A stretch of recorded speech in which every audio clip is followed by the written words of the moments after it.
reinado del rey David, el león, Gur Aryeh Yehudá.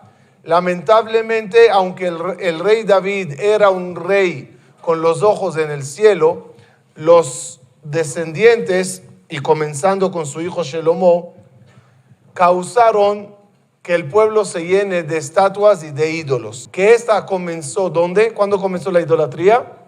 Con el mismo Shlomo HaMelech, cuando se casó con tantas princesas, hijas de los reyes de alrededor, y cada una trajo con ella esos ídolos. Cuando tienes un pueblo idólatra, esa grandeza del león se opaca y esa maravilla de pueblo y reinado ya no le está gustando al Creador. ¿Qué pasa cuando las cosas no andan bien en el pueblo? Hashem manda profetas.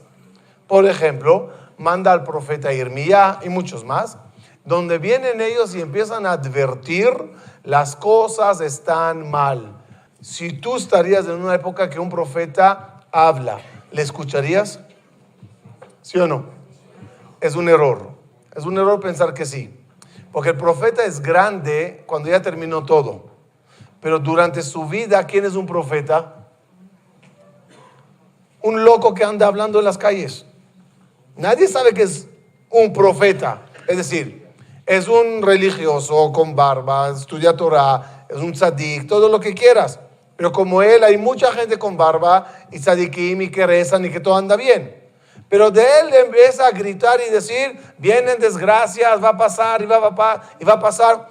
Es como decir, estoy rápidamente pensando en una locura, pero imagínense que alguien diría: señores, en 3 años va a repetirse el holocausto y va a ser en Estados Unidos.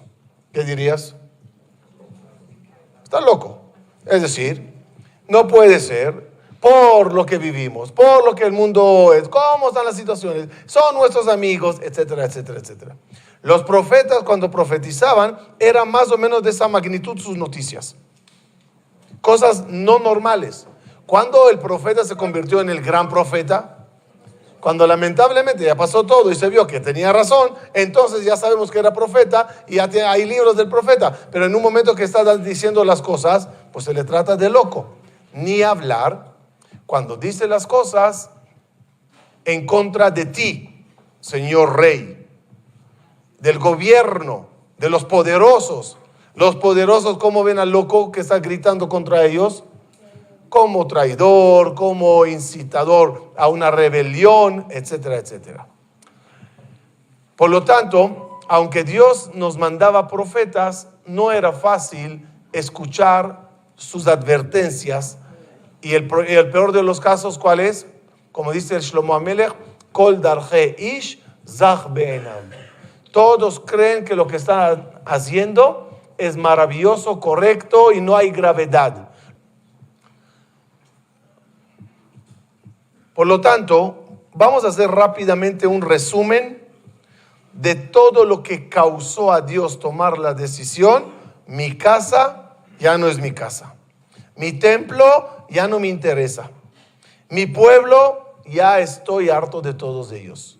No se olviden, si es una decisión dura de Dios, si es, si quieren incluso llamarlo crueldad, pero no se olviden la tolerancia de años donde Dios espera y espera y espera, tomando en cuenta que desde un inicio del Bet HaMikdash, como dijimos la semana pasada, ya Dios dijo: estoy molesto con este lugar.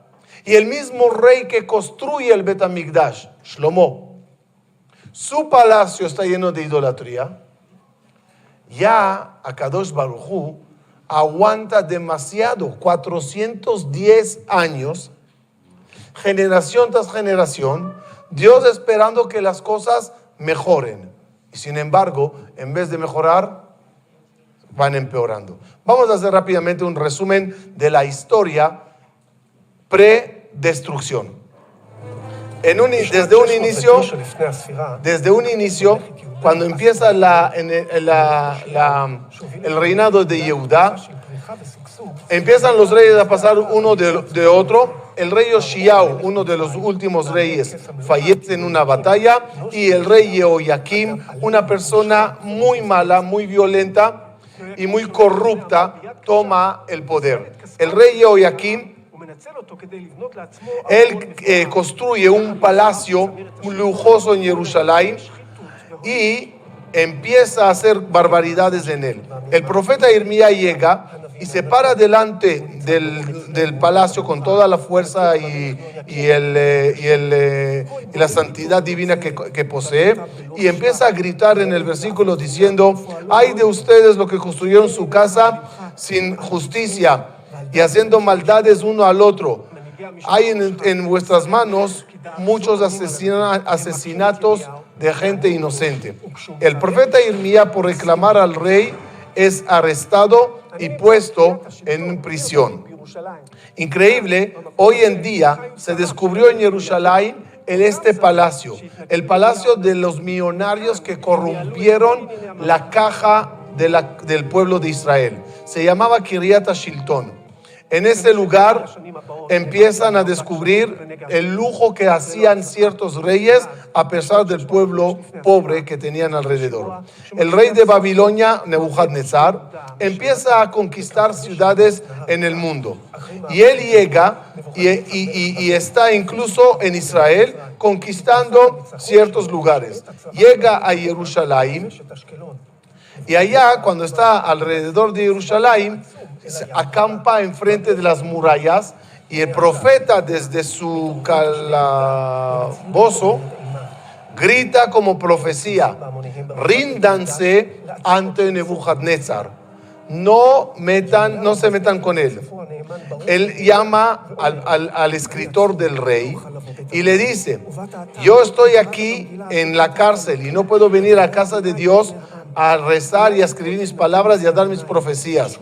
Te ordeno que escribas esto para que todos sepan que viene una desgracia si no se rinden ante Dios, ante Nebuchadnezzar. En ese momento, cuando Gemaliao, que era el escribano, recibe la carta y se la enseña al rey, el rey agarra y corta, quema esa carta como desprecio de lo que el profeta está diciendo. El rey Jehoiakim está sentado en su palacio lujoso y esa carta le hace enojar. Él la agarra y la arroja al fuego.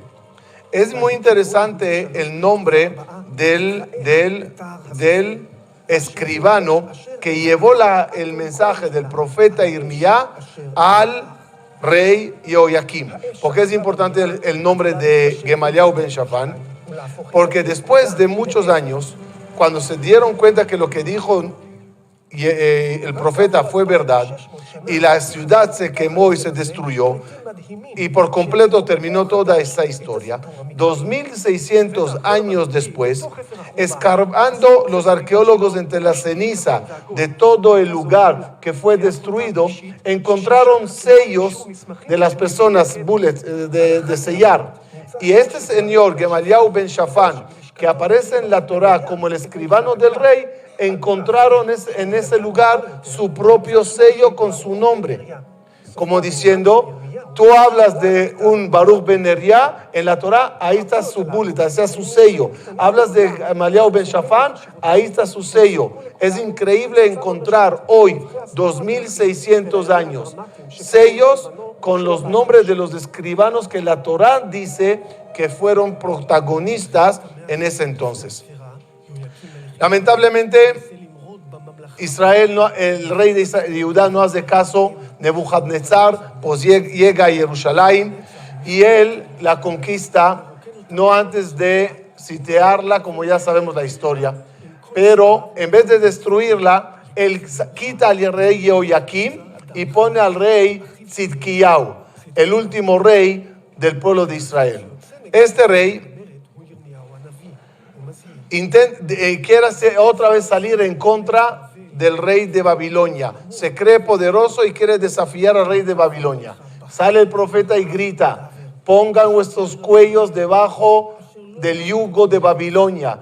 no se metan con el rey Nabucodonosor, van a terminar destruyendo su ciudad y su pueblo.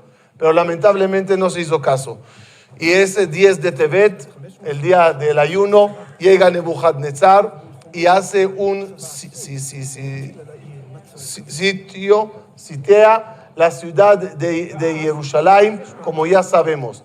Por este sitio Matzor que hizo, se estableció el ayuno de Asara Betevet. En ese momento, la gente ya están entendiendo que se equivocaron en no obedecer al profeta. Pero en vez de reconocer qué se hace, se entercan en seguir la rebelión y intentar contactar rápidamente al rey de Egipto que venga a ayudar y así nos salvaremos. ¿Qué dice el profeta? No te ayudará el pacto con el rey de Egipto.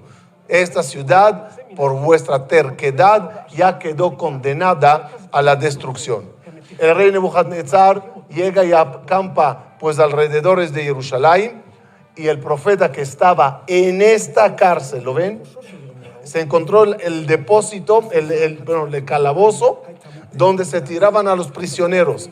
En este lugar que vieron, a lo mejor lo vemos otra vez más adelante, ahí estaba el profeta Irmiyá detenido. De ahí clamaba y gritaba: todos los que están viviendo en esta ciudad van a morir, o de hambre, o de peste, y todos los que salgan y se rindan, vivirán. La gente lo ven anormal. No se rindan, no hagan caso al profeta. Los ministros del rey Tzidkiyahu quieren matar al profeta Irmiyá por dar tanta profecía negativa y desmoralizar al pueblo. Matemos a esta persona, sale la orden contra el rey a través de las personas. Este es el calabozo donde estaba el profeta Irmiyá. Hoy en día las excavaciones descubrieron el lugar y él es salvado. Es salvado de ese lugar. Después el profeta terminó llegando a Egipto. En una ocasión hablaremos de lo que ocurrió, y realmente al final se destruyó todo Jerusalén. En unas excavaciones, como dije, de nuevo encuentran todos esos lugares. Y lo que este arqueólogo, en otras palabras, resume todo lo que dije, es impresionante. Agarrar el Tanaj, la Torá, en una mano, leer en la Torá nombres de todos los personajes de esa época, y en unas excavaciones, como dice aquí, encontrar todos los sellos. Todas esas cosas, como dije siempre, nos hacen emocionarnos de la veracidad de todo lo que la Torá cuenta. Pero lamentablemente el profeta tenía razón, y toda la grandeza del reinado de Yehudá y de Jerusalén entra en llamas. Resumiendo, Akadosh Baruj Hu nos dijo en la Torá: tengan cuidado, no hagan idolatría. Desde que salimos con Moshe Rabenu y Yoshua de Egipto y entramos a Israel, la orden era rematar con toda la idolatría que se haga. En el becerro de oro aprendimos la lección que no se deben de hacer idolatría. Más adelante, los reyes empezaron a hacer cada uno de sus locuras. Jeroboam ben Nevat fue el que hizo los 2 becerros de oro y los puso en Dan y Beersheba para que la gente, en vez de subir a Jerusalén, vayan y hagan toda esa idolatría. Le siguió después de él el rey Ahab, el cual borró el nombre de Dios de la boca de los Yehudim. No se puede mencionar el nombre Hashem, incluso del Sefer Torah lo borró. Después llega el rey Menashe, y el rey Menashe destruyó en el templo el altar y puso un altar al dios Baal. Quitaba utensilios del Bet HaMikdash y metía estatuas. Todo eso al principio era a escondidas, pero cuando los reyes lo empezaron a hacer público, también el pueblo judío empezó a fanfarronear con su idolatría. Hasta que llega Kadosh Baruj Hu en un momento y dice: se terminó, ya no aguanto más la destrucción del Bet HaMikdash. Esta destrucción, como ustedes ya saben,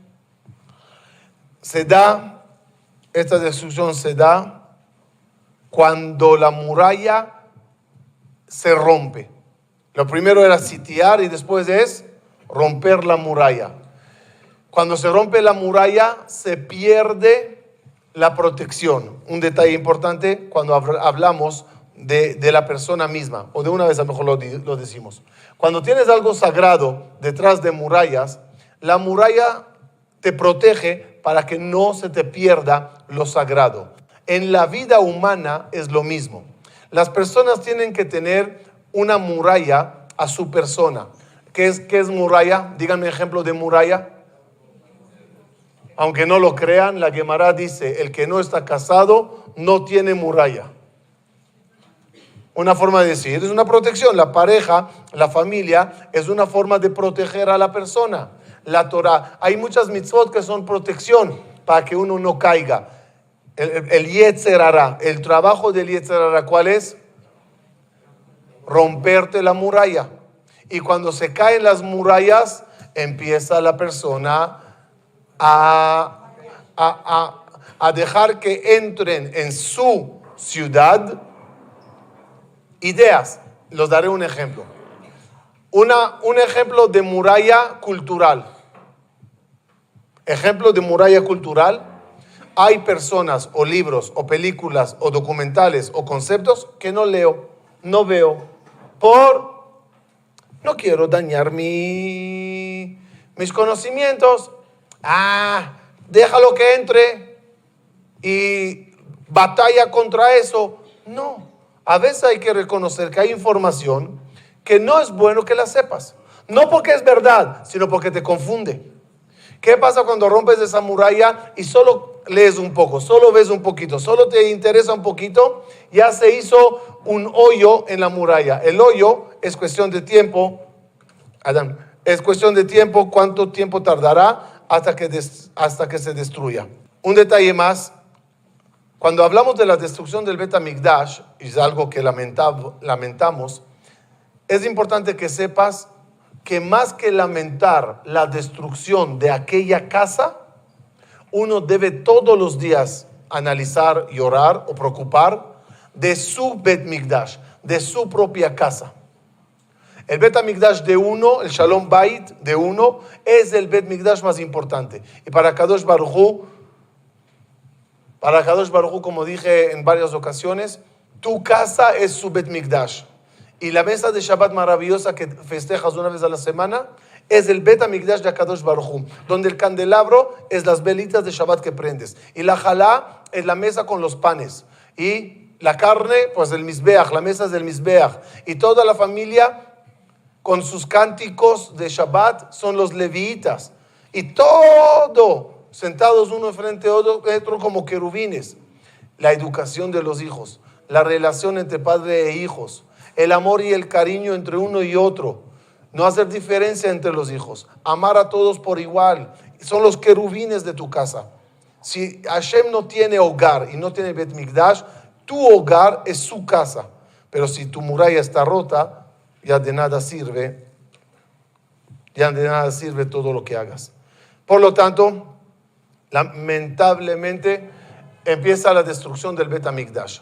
¿Quién es el destructor? El mismo que el profeta Jeremías advirtió: tengan cuidado con él, Nebuchadnezzar, descendiente del rey Shlomo. Según uno de los mefarshim, de tantas mujeres que tenía Shlomo Amelech, de una de ellas al final, generación tras generación, descendencia tras descendencia, salió Nebuchadnezzar. ¿Qué nos indica eso?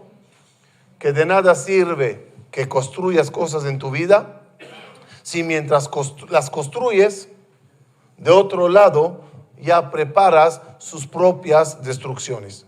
Como siempre, intento que vean la combinación entre lo que sabemos de la Torah Sagrada que nos cuenta, con los hallazgos arqueológicos para avalarlos, no que se necesitan avalar, no que tenemos dudas que si la Torah es verdad o no, pero es muy interesante que incluso los escépticos y los que creen que mentimos a la hora de transmitir la Torah, no saben qué decir cuando las cosas se comprueban encontrándolas en otro lugar. Aquí, en este obelisco negro, así se llama el obelisco negro, aparece el rey judío, el rey Yehú, cuando es llevado a prisión y está posternándose ante el rey Shalmaneser. Cuando la Torah lo cuenta, es libro con letras. Quizás pasó, quizás no, Barminan, algunos dirán. Pero cuando de repente allá, lejos, a miles de kilómetros de Israel, encuentras un obelisco con esa imagen del rey judío en prisión, entiendes que lo que la Torah contó es verdad. Y como esto, hay investigaciones muy interesantes que habla del rey Jehoiakim. ¿Se acuerdan que Jehoiakim, que le llevaron a Babilonia de preso? A ese rey Jehoiakim, en estas tabletas que se encontraron, aparecen cómo se daba al rey judío Jehoiakim y a sus 5 hijos, y aparecen los nombres de los 5 hijos, están aquí. Cuánta comida se le daba en la cárcel, y todo el trato se encontró escrito allá sobre el rey de nosotros, agarrado de prisión. Las cartas se llaman Al-Yahudó, como siendo de los judíos. Okay. Lamentablemente termina la destrucción y empieza el exilio. El exilio que ocurrió después del primer templo. ¿Dónde nos fuimos? ¿Dónde se fueron los judíos después de la destrucción del primer templo? Pues la mayoría a Babilonia, pero no nada más allá. Sabemos que nos llevaron a Babilonia porque Babilonia fue los que nos agarró. Y el Salmo al Narot Babel Sham Yashavnu Gam Bachinu demuestra que nos fuimos para allá. Pero en verdad el exilio fue para varios lugares. Entre ellos los que fueron a Babilonia y otros fueron a Yemen. La historia de los judíos de Yemen es muy interesante. Ellos no estaban, los yemenitas, no estaban en Israel en la época del segundo templo. El milagro de Hanukkah que ocurrió en el segundo templo, los yemenitas se enteraron por los viajeros, porque ellos fueron al exilio después del primer templo y no regresaron para el segundo. Ellos crearon grandes comunidades en Yemen y hasta hoy en día siguen haciendo aliyá, trayendo los Sifrei Torah de ellos de vuelta. Otros judíos fueron a Etiopía. Uno de los temas interesantes en Etiopía es sobre el paradero del arca de la Torah. ¿Dónde está el arca? ¿Dónde está el arca con los 10 mandamientos? Mencioné anteriormente al rey Yoshiau. Desde el rey Yoshiau, primer templo, ya no hay mención del arca. Sabemos que en el segundo templo no había arca con la Torah. La diferencia entre el primer templo y el segundo, que en el segundo ya no había arca. ¿En qué momento desapareció el arca? ¿Y a dónde fue? ¿Qué se hizo con el arca con los 10 mandamientos? 2 versiones principales, a lo mejor hay más. Una de las versiones es, en el momento que se dieron cuenta que el gobierno se está haciendo corrupto, los reyes están desalojando utensilios del Bet HaMikdash y metiendo estatuas, y el profeta gritando, esto se va a destruir, rápidamente los religiosos, los Kohanim, la gente que creyeron, procuraron salvar el arca antes de la destrucción. ¿Dónde le puedes? Entonces se supone, la mayoría de los historiadores lo dicen, que en la época del rey Yoshiau se sacó y se escondió el arca. ¿Dónde? Una versión en Etiopía. Es decir, como había una comunidad hermana allá lejos, lo llevaron a Etiopía con ciertos Kohanim y Leviim para que se guarde allá. Es sabido que la comunidad judía de Etiopía, de todas las generaciones, tenían un lugar sagrado, cuidado muy bien, y hay un video, una vez demostré, donde se supone que cuidaban algo sagrado. ¿Es el arca o no es el arca? ¿Quién sabe? Otra versión, mucho más lógica y mucho más aceptable, es la siguiente. Shlomo HaMelech, lo dije la semana pasada, cuando remodeló y hizo el Bet HaMikdash Harishon, en vez de un candelabro, ¿cuánto puso? 10. ¿Se acuerdan? Lo dijimos la semana pasada. En vez de una mesa con panes, puso 10. Está la principal y están el extra. El lugar es más grande, hace falta más luz. Además, Kohanim hace falta más mesa. Pero el mismo rey Shlomo, con su inteligencia anormal que tenía, preparó debajo del Bet HaMikdash túneles secretos para que en caso de emergencia se cuide y se guarde los utensilios que se hicieron en el desierto con Moshe Rabenu. Si vienen a saquear, que saqueen lo que yo hice, dice Shlomo. Pero lo que hizo Moshe Rabenu, que tiene mucha santidad, que esté muy bien escondido. Este dato es muy importante.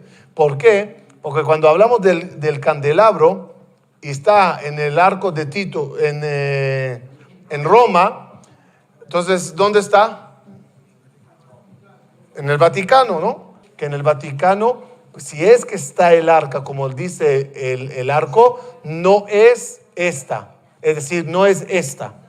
Es esta. Según Jajamim, Shlomo HaMelech ya se dedicó, que en caso, ¿por qué le vino a la mente la destrucción? A lo mejor uno, por conocimiento que algún día se va a destruir. Dos, por lógica, cuando una casa tiene tanto oro, cualquier imperio en el planeta, ¿qué dice? Oye, hay que ir de shopping a Jerusalén. Porque esto es lujo, pero además de lujo esto llama. Entonces, ¿cómo hacemos para que aunque vengan, no nos quiten lo valioso? Se escondió. Ese es el motivo que no paran de escarbar hacia abajo. Y el término Yerushalayim Shel Zahav, ¿conocen ese término? Hasta la canción. ¿Qué es Yerushalayim Shel Zahav? ¿Qué quiere decir de oro? Equivocadamente el israelí común hoy en día cree que es por la cúpula de oro de los musulmanes. Yerushalayim Shel Zahav no nació ayer con la cúpula. La Gemara ya dice que Rabbi Akiva regaló a su esposa la joya famosa de Yerushalayim Shel Zahav, que se ponían como una corona. Yerushalayim Shel Zahav, según algunos comentaristas, es por el oro escondido debajo de ella. Todo el oro del Bet HaMikdash hecho por Moshe Rabenu, por eso se llama Yerushalayim Shel Zahav.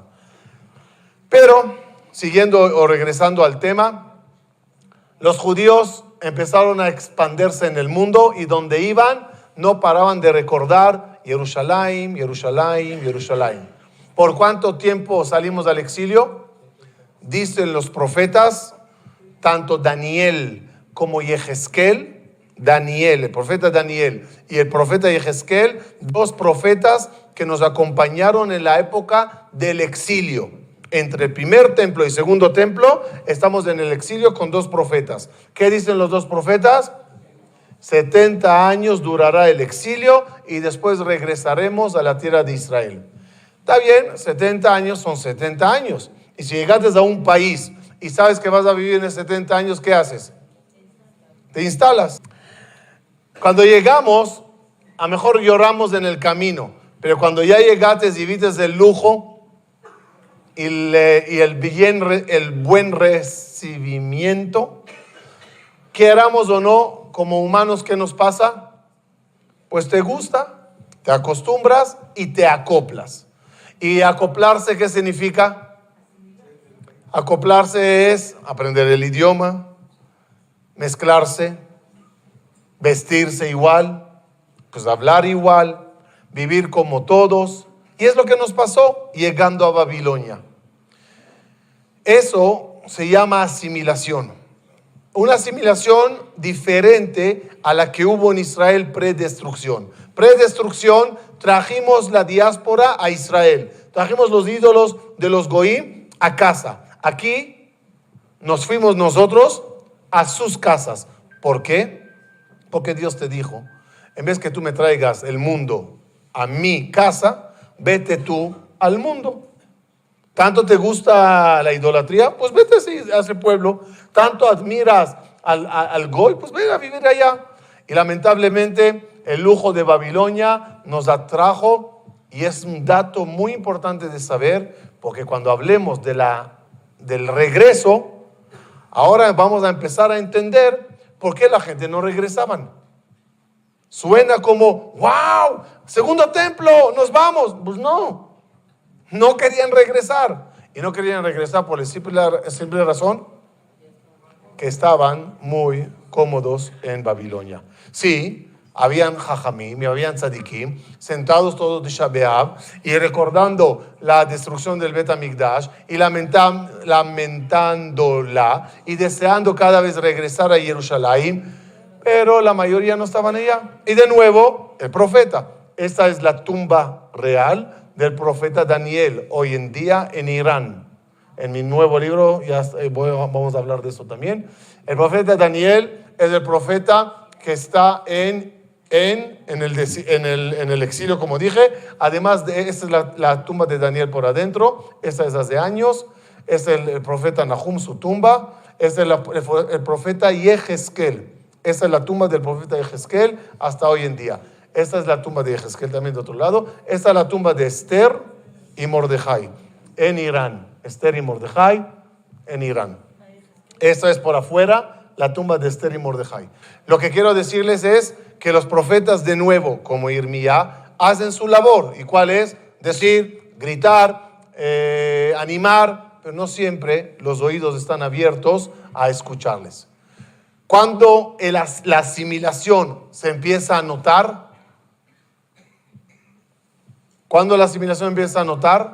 cuando llega el rey Koresh, Ciro.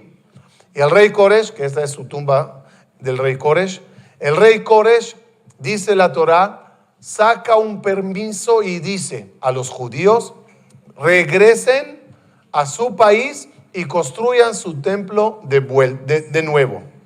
Eso está escrito en nuestros libros. ¿Ocurrió o no?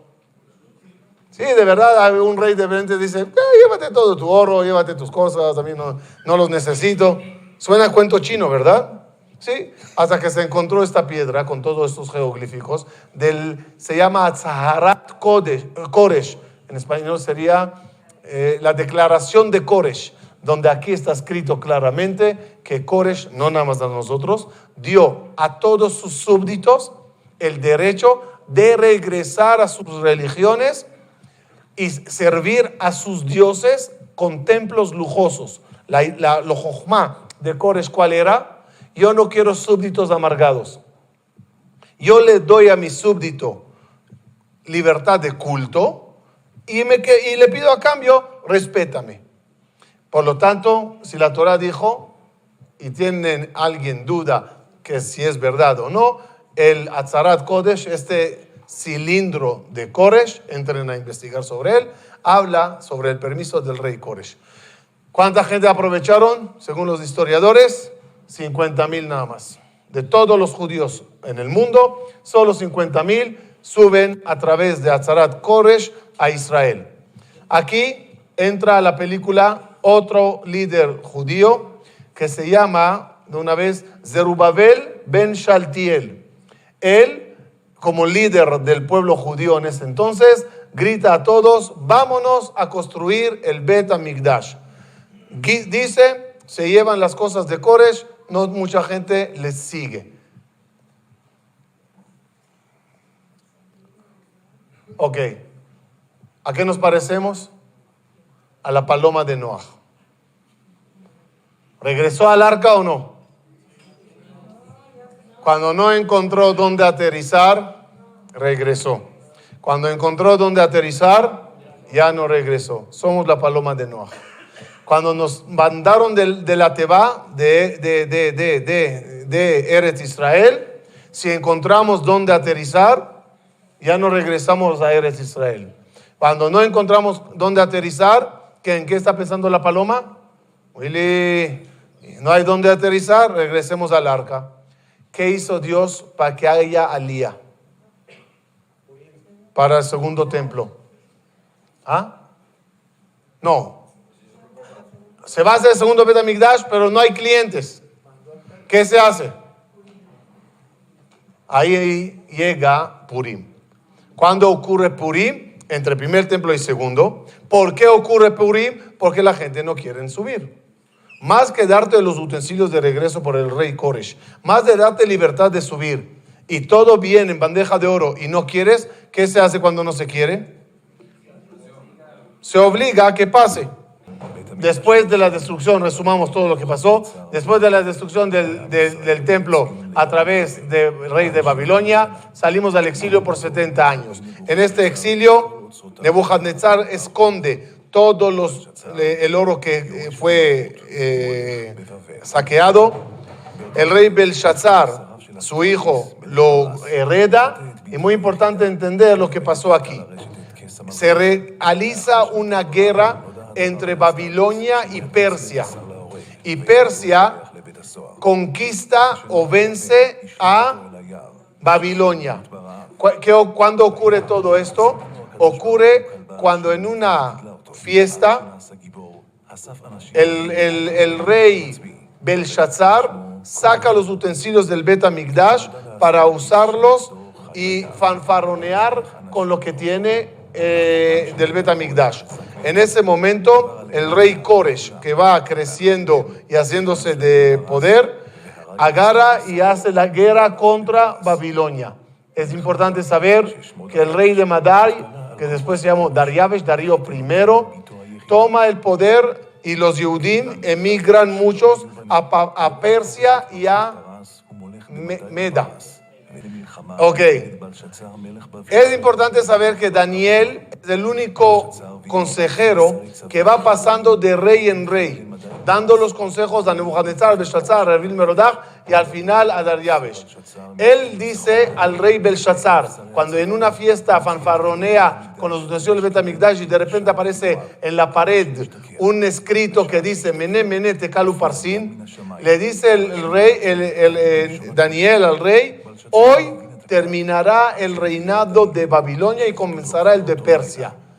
El rey no le cree porque dice es imposible, somos tan fuertes que nadie va a poder contra nosotros. Efectivamente, esa misma noche se encierra él en el palacio, llegan los persas y conquistan toda Babilonia, destruyen y queman todo lo que nos hicieron, se les hizo, y ahí empieza una nueva orden en el mundo. Se llama Parás.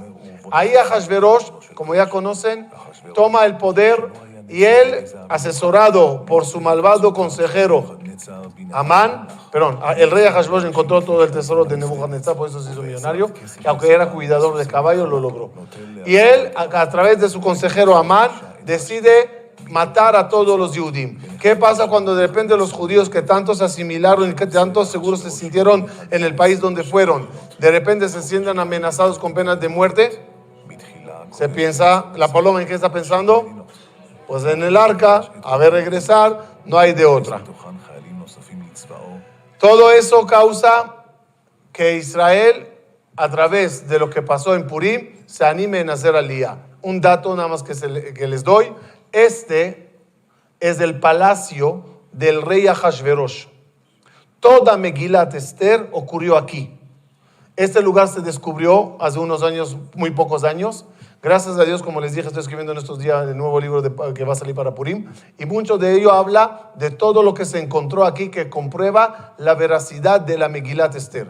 Pero no es el tema de hoy. Regresemos al punto de Jerusalén lo antes posible. Por lo tanto, empieza la aliyá de Ezra. Ezra y Nehemías, 80 años después que Koresh dijo, súbanse, terminando Purim, ahora sí hay clientes, o por lo menos más clientes para subir. Este detalle es muy interesante. En Israel, cuando llegan a conquistar la tierra de Israel, empiezan a construir la muralla de Jerusalén. Esta muralla, en los versículos se habla mucho de ella, porque la gente que vivieron en Israel, mientras nosotros estábamos en el exilio, no nos quisieron permitir regresar, como hoy en día los árabes en Israel. ¿Te fuiste? Chao, yo ya soy un nuevo inquilino. Y había unas guerras muy grandes para construir la muralla que proteja Jerusalén y proteja el Bet HaMikdash. Sobre esta muralla, la Gemara dice, y el versículo lo trae, Masejet Berajot, y también el versículo lo trae, con una mano construíamos, con otra mano guerreábamos. La mitad de nosotros construyendo, la mitad de nosotros peleando. Esta muralla de Nehemías se encontró en las excavaciones de Ir David. Hoy en día cuando vas a Israel, sobre estas ruinas, ahí está la muralla tal cual, te hacen un show muy bonito de luces para que te imagines cómo era todo ese camino en esa época. Ver el show de luces sobre cómo era la llegada de Nehemías y la construcción de toda la muralla, es impresionante verlo hoy en día. Adán. Conclusión. Nehemías y Ezra establecen el segundo templo. ¿Cómo nos fue en el segundo templo? ¿Bien o mal? ¿Aprendimos de los errores del pasado o no? Lamentablemente, o mejor dicho, la verdad es que el segundo templo empieza muy bien. Examen. ¿Quién eran los líderes al inicio del Bet HaMikdash Hasheni? Ya no hay reyes. Es Ezra y el grupo se llama Anshe Knesset HaGedolah. Ellos son los líderes que comienzan el segundo templo. Uno de los más destacados se llama Shimon HaTzadik. Si quieren verlo, ¿dónde se ve eso? Pirkei Avot. Moshe קיבל תורה מסיני, ומסרה ליהושע, יהושע לזקנים, זקנים לנביאים, ונביאים מסרוה לאנשי כנסת הגדולה. Así comienza el Pirkei Avot. Que sepan, aunque el inicio estuvo bien, y ese inicio que digo que estuvo bien, duró hasta la época de Alejandro Magno. Vamos a ver. Shimon HaTzadik era el líder al inicio del Bet HaMikdash, su tumba en Israel hasta hoy. Él clamó y dijo, los pilares de construcción son Torah, Tefilá y bondad con la gente, que son las tres cosas que tenemos en el Bet HaMikdash, no importa. Los persas dominan el mundo, pero aquí entra la película Grecia. Grecia entra a la película mundial con Alejandro Magno. Una persona muy joven y muy capaz. Cuando Alejandro Magno llegó a Jerusalén después que derrotó Persia y después que conquistó el mundo entero, él llega a Jerusalén por el lado de Egipto. Cuenta la Gemara que cuando llega Alejandro Magno a Israel, los egipcios previamente, ¿qué le dicen? A esos judíos hay que matarlos, tienen mucho dinero en su templo, hay que saquear, le llenaron la cabeza. Llega Alejandro Magno bien caliente. ¿Con quién sale, cuenta la Gemara, a recibirle? Shimon HaTzadik. Y Shimon HaTzadik, cuando llega con Alejandro Magno, cuenta la Gemara, le ve a Alejandro Magno y se posterna ante él. Ya conocen la historia, rápidamente nada más para mencionarla. Y entonces le dicen todos los consejeros de Alejandro, ¿qué pasó? Este es el judío que te estábamos hablando de ellos. No sé quién es, pero esa es la imagen que sueño con ella cada vez que voy a las batallas. Veo su imagen y sé que voy a lograr mi objetivo. Cuando llega al Bet HaMikdash, cuenta la Gemara, le dice Alejandro Magno a Shimon HaTzadik, me fascinaría entrar a conocer vuestro templo. Hay lugar que el Goy puede entrar y hay un lugar que el Goy no puede entrar. ¿Sí o no? ¿Quieren ver algo anormal? Miren esta piedra que se encontró. Esta piedra se encontró en Jerusalén en las excavaciones. Está escrito en griego y dice, prohibido al Goy entrar al Bet HaMikdash. En griego.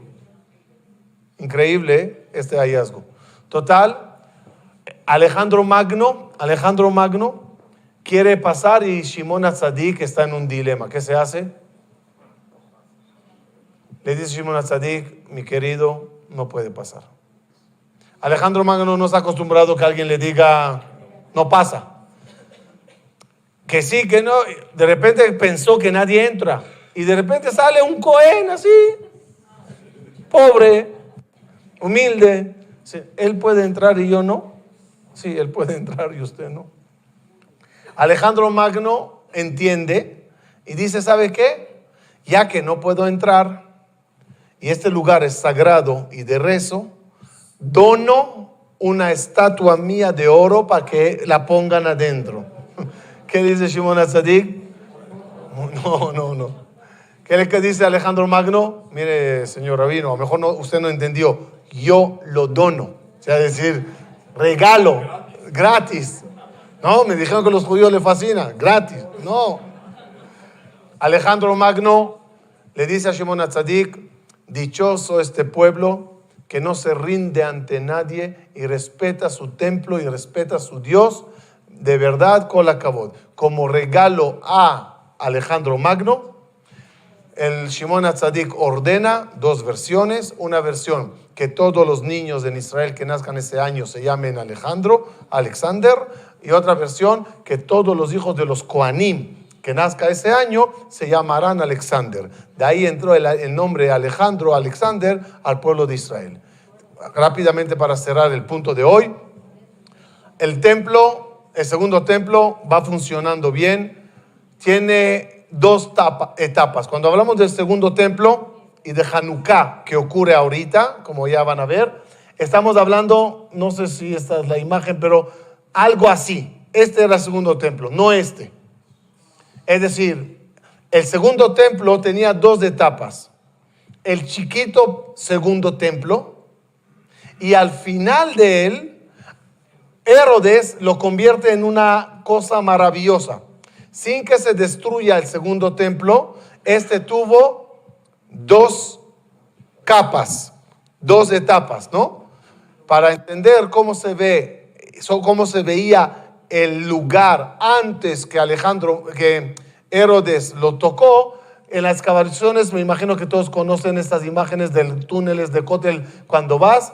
Entonces allá ves todos estos arcos increíbles que pusieron para rellenar la planicie y construir encima de ella toda la Jerusalén que Herodes hizo.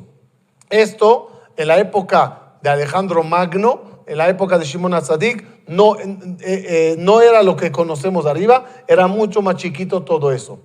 Total, para hacer la historia corta y avanzar, Alejandro Magno conquista muchos lugares, pero al final, pues fallece. A ver, ¿en qué idioma está esto? No está. Cuando Alejandro Magno fallece, 3 reyes, o ¿cómo se llama? 3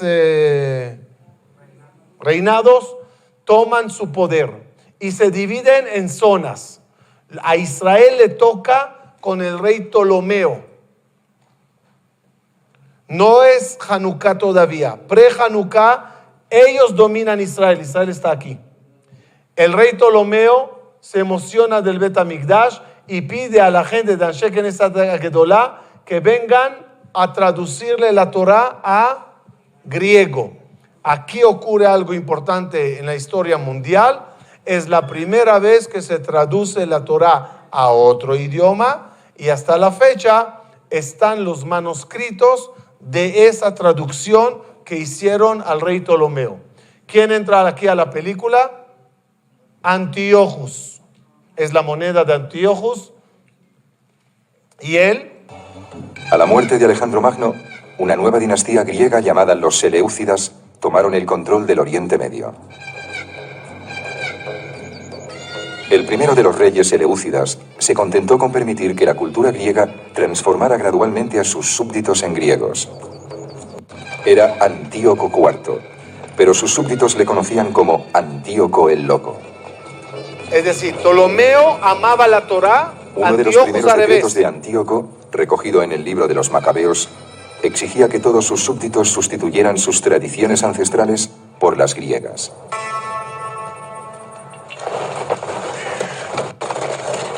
El rey emitió una proclama para todo su reino, diciendo que todos debían formar un solo pueblo, renunciando a sus costumbres particulares. Ahí empieza Hanukkah, cuando el Antíochus prohíbe estudiar la Torá. Ya habían adoptado el estilo de vida griego, pero los judíos devotos no. Se disponían a enfrentarse con un dilema: renunciar a su fe o luchar para defenderla. Antíoco, al principio, confió en un sector de judíos que habían abrazado la cultura griega. Para aumentar su influencia, vendió a uno de estos judíos el puesto más importante de Jerusalén, el de sumo sacerdote del templo. Es decir, el sumo sacerdote es el Jasón inista. usurpó el puesto de sumo sacerdote, prometiendo a Antíoco 360 talentos de plata. Agarraba En cuanto dinero del subió al poder, Betamigdash Jasón y le se sobornaba a dedicó a convertir a Antíoco sus para que le deje compatriotas ser al Cohen estilo Gadol. de vida griego. Obviamente metiendo al dios Zeus El dentro proceso del de Betamigdash. helenización alcanzó tal nivel que los sacerdotes dejaron de mostrar interés por los servicios del altar.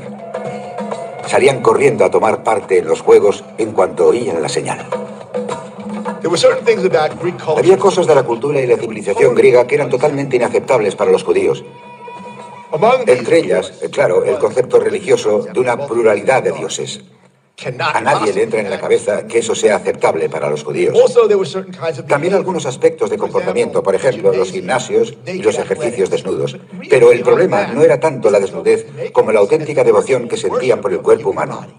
Es decir, ellos agarran y empiezan a enseñar a todos los Yehudim. Lo más importante es la parte corporal y no la parte espiritual. Como ya conocen la historia de Hanukkah y no lo voy a repetir ahorita, es importante saber que los judíos, por cambiar de gobierno de Ptolomeo al rey Antíochus, todo en Jerusalén cambia. Ya no se puede estudiar Torah, ya no se puede hacer Brit Milá, pero a pesar que hay muchos judíos en Jerusalén y en Israel que se hacen helenistas, está la familia de los macabeos, que esa gente no aceptan todo lo que está pasando. En un momento dado, matan a uno de los delegados del rey Antíochus, un judío corrupto que hacía idolatría, y ahí empieza la revolución. Se encuentra en el Betamigdash, como ya saben, la vasija de oro con el sello de sagrada, y de ahí el milagro famoso de Hanukkah. Saben, en la vida, en lo personal,